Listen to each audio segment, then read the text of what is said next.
Halo Citizenship, di sini kita akan membahas materi bab 6 mengenai memperkukuh persatuan dan kesatuan bangsa dalam Negara Kesatuan Republik Indonesia, mata pelajaran PPKN kelas 11 semester 2.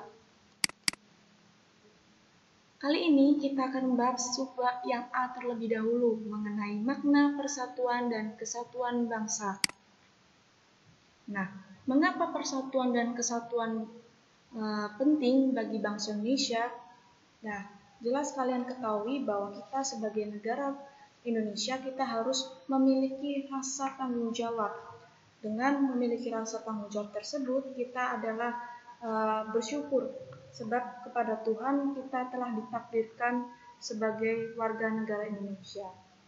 Nah, Indonesia adalah sebuah bangsa dan negara besar yang harus kita banggakan. Karena apa? Karena Indonesia mempunyai wilayah yang luas, kekayaan alam yang melimpah, suku bangsa dan bahasa yang beraneka ragam. Tetapi semua itu dapat dipersatukan dalam sebuah ikatan, yaitu Negara Kesatuan Republik Indonesia.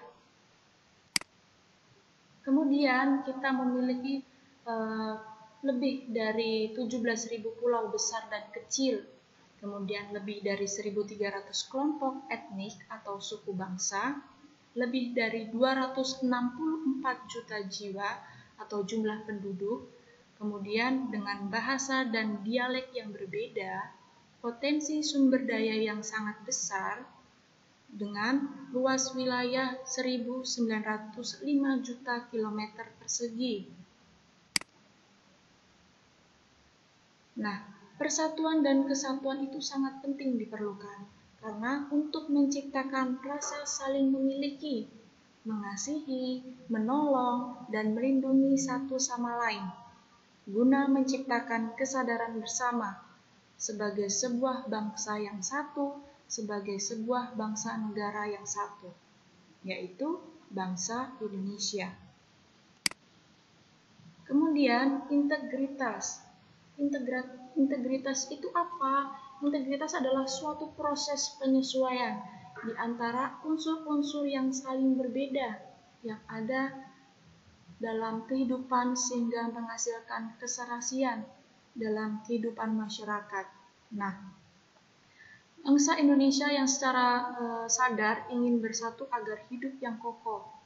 Sebagai bangsa yang berdaulat, memiliki faktor-faktor integritas atau integratif bangsa sebagai perekat, yaitu pemersatu bangsa, yaitu sebagai berikut, yaitu ada Sumpah Pemuda, Bendera Merah Putih, Undang-Undang Dasar 1945, Pancasila, Lagu Indonesia Raya, Bahasa Indonesia. Nah, ini adalah faktor-faktor dari integritas bangsa sebagai perekat atau pemersatu bangsa.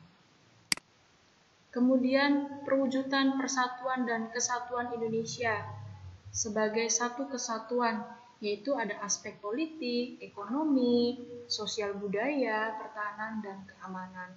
Nah, kali ini kita akan membahas terlebih dahulu mengenai perwujudan Kepulauan Nusantara sebagai satu kesatuan politik. Yang pertama ada keutuhan atau kekayaan negara merupakan milik bersama. Yang kedua, ada perbedaan merupakan satu kesatuan yang bulat dalam artian yang luas. Kemudian ada berperasaan satu untuk mencapai impian bangsa. Ada Pancasila merupakan landasan bangsa. Kemudian kehidupan politik berdasarkan Undang-Undang Dasar Negara Republik Indonesia 1945. Dan wilayah negara merupakan satu kesatuan hukum. Dan kemudian ada perwujudan Kepulauan Nusantara sebagai satu kesatuan ekonomi, yaitu ada kehidupan perekonomian merupakan satu kesatuan. Ada perekonomian berasas kekeluargaan atau untuk rakyat. Kemudian ada potensi ekonomi adalah milik bersama dan merata. Dan perkembangan perekonomian yang merata. Nah, dalam artian tersebut, supaya pelaksanaan wawasan Nusantara bisa berjalan efektif, maka diperlukan kesadaran warga negara Indonesia untuk apa? Yaitu yang pertama kita harus mengerti, memahami dan menghayati tentang hak dan kewajiban kita sebagai warga negara, serta hubungan warga negara dengan negara, sehingga sadar sebagai bangsa Indonesia yang baik seperti apa. Kemudian kita harus mengerti juga untuk memahami dan menghayati tentang bangsa yang telah menegara, atau bahwa dalam menyelenggarakan kehidupan itu memerlukan konsepsi wawasan Nusantara, sehingga kita sadar sebagai warga negara yang memiliki cara pandang yang baik dan benar. Kemudian ada aspek di sosial budaya, yaitu ada Bhinneka Tunggal Ika. Bhinneka Tunggal Ika ini adalah pokok dari dua faktor tersebut, yaitu adalah hakikat masyarakat adalah satu dan budaya berbeda adalah pemersatu. Nah, kemudian kita akan membahas mengenai perwujudan Kepulauan Nusantara sebagai satu kesatuan pertahanan dan keamanan, yaitu setiap warga negara mempunyai hak dan kewajiban yang sama dalam mempertahankan negara dari ancaman luar dan dalam, baik yang bersifat fisik, ekonomi, ataupun lainnya. Nah, dari sini, dari manakah dasar jika Indonesia adalah negara kesatuan?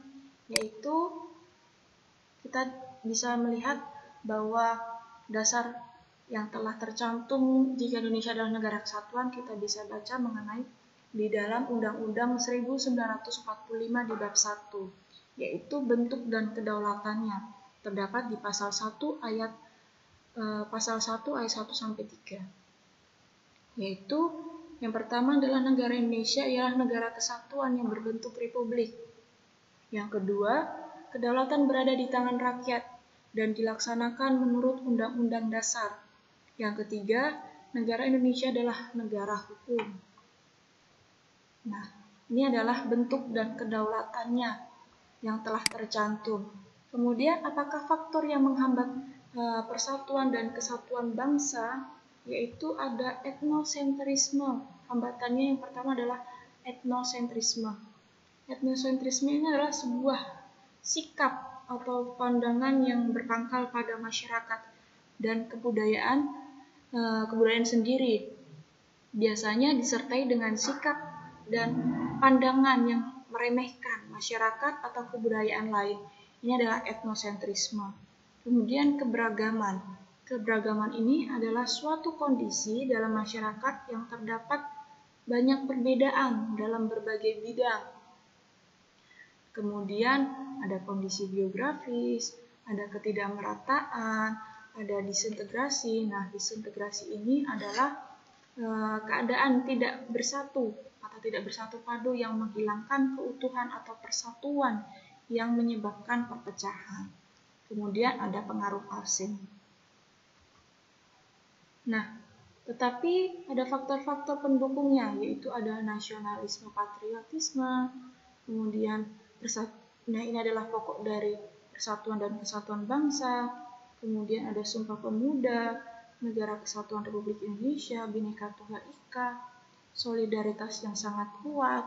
Nah, ini adalah nilai-nilai atau pendukung dalam faktor-faktor pendukung sebagai persatuan dan kesatuan. Kemudian dari nilai-nilai yang terkandung dalam nasionalisme dan patriotisme sebagai yang telah kita ketahui bahwa kita itu harus memiliki pro patria atau primus patrialis, yaitu mencintai tanah air dan mendahulukan kepentingan tanah air. Kemudian kita harus memiliki jiwa solidaritas dan setia kawan. Kemudian kita harus memiliki jiwa toleransi dan tenggang rasa antar agama, antar suku, antar golongan, dan antar bangsa. Kemudian kita juga harus memiliki jiwa tanpa pamrih dan tanggung jawab. Dan kita juga harus memiliki jiwa kesatria dan kebesaran jiwa yang tidak mengandung unsur dendam. Nah, ini adalah mengenai faktor-faktor pendukung atau nilai-nilai yang terkandung dalam nasionalisme dan patriotisme. Nah, kemudian untuk di subbab yang A kita telah selesai. Kemudian kita ada tugas, yaitu sudah Ibu sediakan. Kalian bisa perhatikan dan kalian bisa kerjakan dengan baik sesuai deadline dan petunjuk yang sudah Ibu share lewat Google Classroom. Nah, untuk itu kalian bisa pelajari dengan baik, dan apabila kalian ada pertanyaan atau mungkin kalian belum mengerti materi yang Ibu sampaikan, kalian bisa ajak Ibu dan berkomunikasi dengan Ibu dengan baik. Nah, untuk itu terima kasih atas perhatian dan kerjasama yang baik. Semoga kalian dapat mengerti sekaligus kalian pahami dengan baik. Apabila ada pertanyaan, silakan kalian langsung saja berkomunikasi dengan saya. Untuk itu, sekian dan terima kasih.